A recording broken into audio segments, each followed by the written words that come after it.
Hey, hey, hey, welcome back to the Passive Buddies podcast. And today we are going, I'm going to say weird, something that has never really been thought about in terms of making passive income online. And we're going to go straight into the Brandon book of spells for making passive income.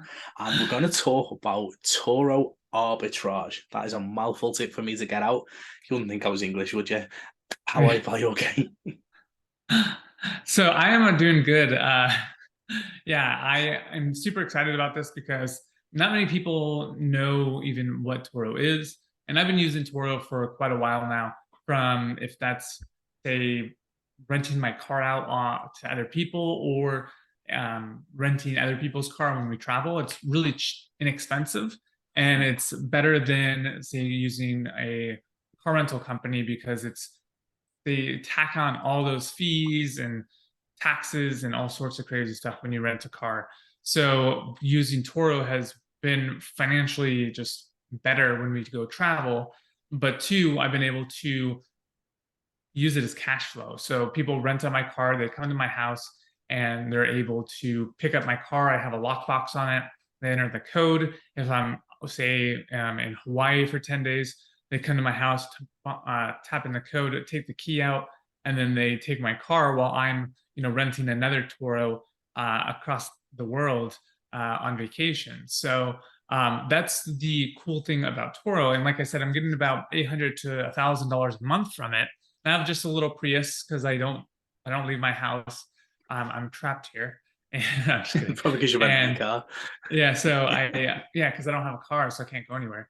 And so in doing so, $1,000. I think my car was like $279 a month.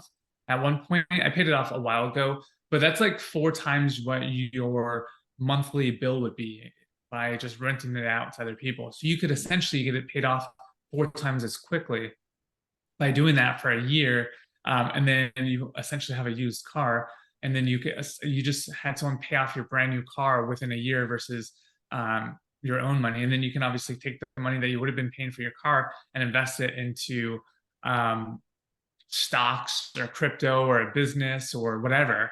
So now you're saving money and you're able to use it to invest for the long term. But let's take it a step deeper and go into like the actual arbitrage opportunity.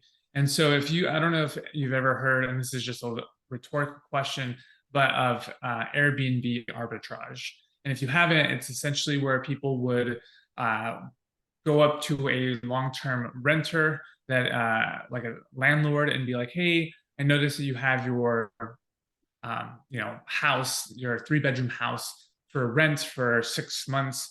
Can I just buy the next 3 years or whatever as a tenant? But I'm gonna actually rent it out to people on Airbnb because it's right next to the beach or it's next to a stadium or whatever that is, and I'm going to put it on the market and essentially sell it for more. So they're essentially wanting to get a lock in a long lease that's inexpensive, say maybe $1,000 a month, but then they're reselling it on Airbnb for $3,000 a month.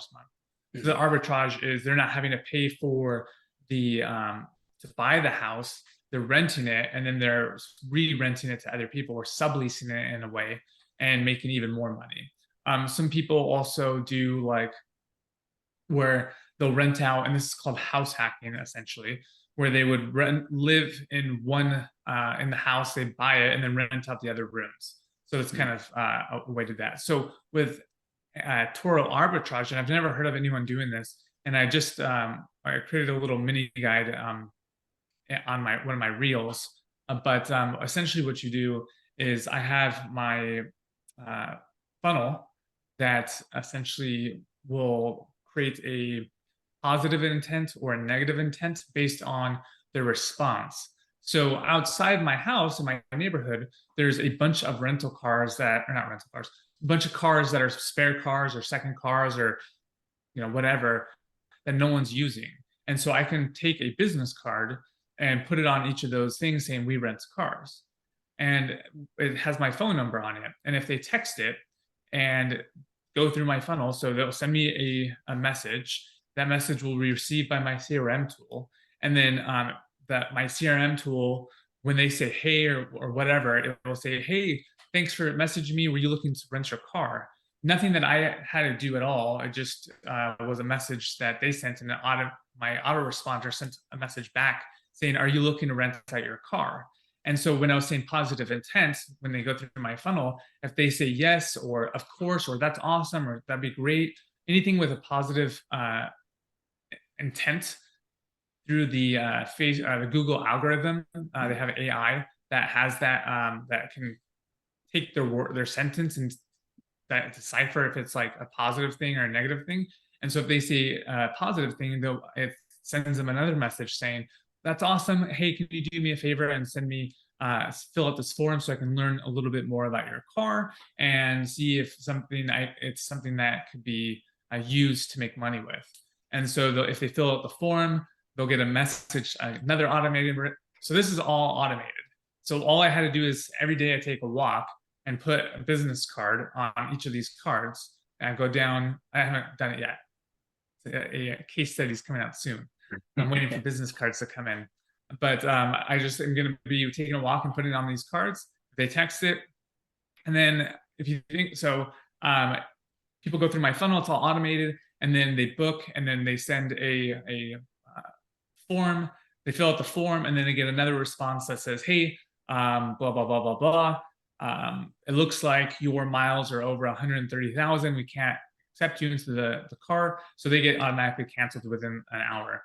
And then the other ones, I get a notification that says, "This is like the form. Is this a good form?" And then I can book a call with them and send them I can have, like, for me, if it sends me a link, I can have like a trigger link that says yes or no. And then it'll send them another text message that says, "Can you fill out, I'd love to book a call with you," and then jump on a call. And so with all that said, I just have to jump on a call with someone that wants to rent their car out for money. And it would only take, if I'm making 800 or to $1,000 with only one car, it only takes me 8 to 9 cars to make a 6-figure business automated without doing anything. So that is Airbnb arbitrage. Turo Arbitrage. Turo Arbitrage. And I actually am creating a free whole guide on how to do that if you guys want. It'll be completely for free with the system included with all the automation. So you guys want that, check out the link down below so that you have access to that. Nice. Okay. And in terms of, like, obviously, what would you do? Because you're quite fortunate, aren't you? You live in a place where a lot of people rent cars. Right? What would you do for people who are a little bit further out? So I can't really how do I say this? I can't really relate, because the reason being is I lived where I live. When I lived in California, people would rent my car, and my car was 20 minutes away or whatever from the airport. So it wasn't like a bad thing. As far as when I was in renting out my rental units, I was in California and they were in Vegas, so across the country. So distance, putting it somewhere else that made sense wasn't an issue because I couldn't afford it in California.